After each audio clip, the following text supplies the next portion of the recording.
ഈ വിവാഹം നടക്കില്ല, ഞാൻ ഗർഭിണിയാ. ഇത്തിരി സങ്കടമുള്ള മുഖത്തോട് അവൾ പറഞ്ഞതിനൊന്നും കൂസാതെ അവൻ മറുചോദ്യം ചോദിച്ചു. ആ, എത്ര മാസം? അത് കേട്ട് ഇത്തിരി ഷോക്കായിരുന്നു അവള്. എത്ര മാസം എന്ന് പറയാ? 6 എന്ന് പറയാം. എനിക്കെന്താ ബുദ്ധിയില്ലേ ദാനി? 6 എന്ന് പറഞ്ഞാൽ വയറില്ലെന്ന് പറയും, എന്നാൽ 2 പറയാം.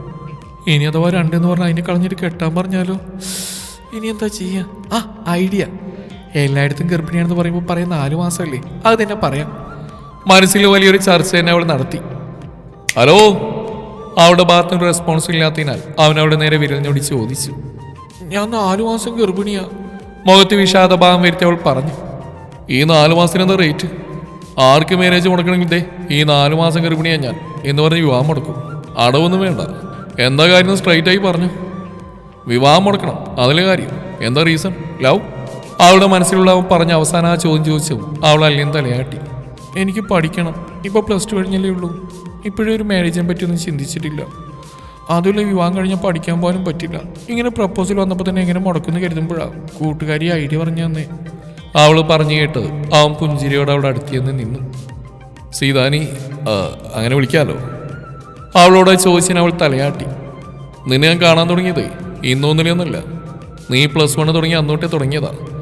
നിന്നെക്കുറിച്ച് ഏകദേശം അറിവും കിട്ടിയതാ എനിക്ക്. അതുകൊണ്ടല്ലേ ധൈര്യമായി വീട്ടിൽ വന്ന് ചോദിച്ചേ. പിന്നെ അന്ന് അവനിട്ട് കൊടുത്ത അടി, ഉഫ്, ഇന്നും ആ ഹാങ് ഓവർ പോയിട്ടില്ലടോ. അവൻ പറഞ്ഞപ്പോൾ അവളൊരു വളിഞ്ഞെളിയിച്ച് അന്നത്തെ സംഭവം ഓർത്തു. കൂട്ടുകാരുമായി സംസാരിച്ചിരിക്കുമ്പോഴാണ് ഒരുത്തൻ അവിടെ നിന്ന് കമന്റ് അടിച്ച് കുറെ നേരം സഹിച്ചു നിന്നു. അവസാനം ക്ഷമ നശിച്ചതും അവൻ്റെ അടുത്തേക്ക് പോയി. 2 പറയാൻ പോയതാണെങ്കിലും അവൾ അടുത്തു വന്ന് കണ്ട് അവൻ പെണ്ണിനെ നൈസായി പ്രപ്പോസ് ചെയ്തു. ഒരേ പൂരം. പിന്നെ ആ പഞ്ചാരച്ചക്കൻ്റെ ചുറ്റും കിളി പറന്ന് കാണും. അമ്മാതിരി അടിയല്ലേ. അവളൊന്ന് അവനെ നോക്കി. അന്ന് ഞാനൊന്ന് ഉറപ്പിച്ചതാ ഈ കാന്താരി എനിക്കാണെന്ന്. അവളെ നോക്കി സൈറ്റ് അടിച്ചുകൊണ്ട് പറഞ്ഞു. പിന്നെ നിന്റെ പഠനം, എൻ്റെ പെണ്ണ് പഠിക്കുന്നതിന് എനിക്ക് യാതൊരു എതിർപ്പില്ല. വെറും വാക്കല്ലടോ. ഈ കാന്താരി അത്രയ്ക്ക് മനസ്സിൽ ചേർന്നുകൊണ്ടാ നഷ്ടപ്പെടുത്താൻ വയ്യ. നിന്നെ ഒന്നിനും നിർബന്ധിക്കില്ല. എൻ്റെ മനസ്സിലിണങ്ങിയ ഒരു പെണ്ണ് അത് താനാണ്. എൻ്റെ കണ്ണിലെല്ലാം നിനക്കുണ്ട്. ചുമ്മാ ഒരു ഇഷ്ടമൊന്നുമല്ല, മരണം വരെ നെഞ്ചോട് ചേർക്കാനുള്ള ഇഷ്ടം. ഓരോ നിമിഷം ഞാൻ നിന്നെയുള്ള നന്മയും കണ്ടു. എനിക്ക് കിട്ടാവുന്ന ഏറ്റവും വലിയ ഭാഗ്യമാണ് താനെന്ന് എൻ്റെ മനസ്സ് മൊഴിയുന്നത് ഞാൻ കേൾക്കുന്നുണ്ട്. ഈ വാക്കുകളൊന്നും പിന്നീട് മാറ്റി പറയാനുള്ളതല്ല കേട്ടോ. പിന്നെ നല്ല കാര്യങ്ങൾക്ക് കളവ് പറയാം, അനാവശ്യമായിട്ട് കളവ് പറയരുത്. ഇന്നിപ്പോൾ അനാവശ്യമായിട്ടാ കളവ് പറഞ്ഞ്. അഥവാ ഇങ്ങനെ കളവ് പറയുന്നതിലും കണ്ണുകളെ കൂടെ നിയന്ത്രിക്കണം. ചുണ്ട് കളവ് മൊഴിയുമ്പോൾ കണ്ണ് സത്യം വിളിച്ച് പറയുന്നുണ്ടായിരുന്നു. അവനൊരു കള്ളച്ചിരിയോടെ പറഞ്ഞു നിർത്തി. അവൾക്കാണെങ്കിൽ ചിരിക്കണോ കരയണോ എന്നറിയാത്ത അവസ്ഥയും. എന്താണ് തന്നെ തീരുമാനം എന്നറിയിക്കണം. ഇപ്പം നോ എന്നാണെങ്കിലും എനിക്കായി കാത്തിരിക്കുമോ? എൻ്റെ പെണ്ണാവാൻ കാത്തിരിക്കും ഞാൻ. അവൻ പറഞ്ഞു തിരിഞ്ഞടന്നു.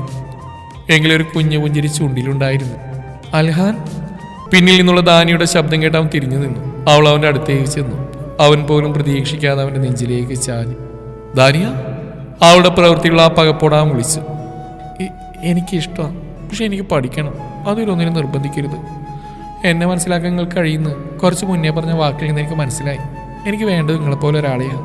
പിന്നെ വിവാഹം നിശ്ചയിച്ച് പൈങ്കിളി കളിക്കാനൊന്നും ഞാൻ നിൽക്കില്ല. ഉപ്പച്ചിയോട് ചെന്ന് എന്നെ കെട്ടിച്ചേരാൻ പറ. ചെറുതേങ്ങളോട് അവൾ പറഞ്ഞു.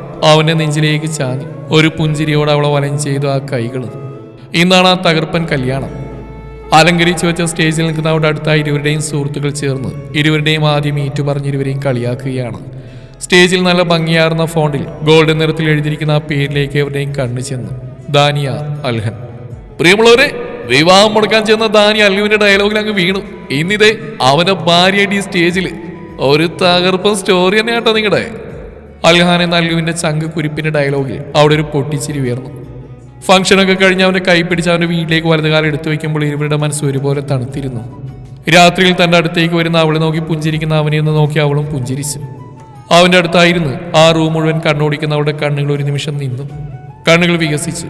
തനിക്കായി നൽകിയ വാക്ക്, അതിനുവേണ്ടി തനിക്കായി ഒരു കുഞ്ഞു പ്ലേസ്. ഇരുന്നിടത്തുനിന്ന് ബാക്കിലേക്ക് മറിഞ്ഞിടന്ന് അവളെ നോക്കി പുഞ്ചിരിക്കുന്ന അവൻ്റെ അടുത്തായി അവളും സ്ഥാനം പിടിച്ചു. ഇരുവരും ഒരു പുഞ്ചിരിയോടെ പരസ്പരം നോക്കി. അവൾ അവൻ്റെ നെഞ്ചിലായി സ്ഥാനം പിടിച്ചതും അവളെ അവൻ അവൻ്റെ കൈകൾ കൊണ്ട് വലയം ചെയ്തു.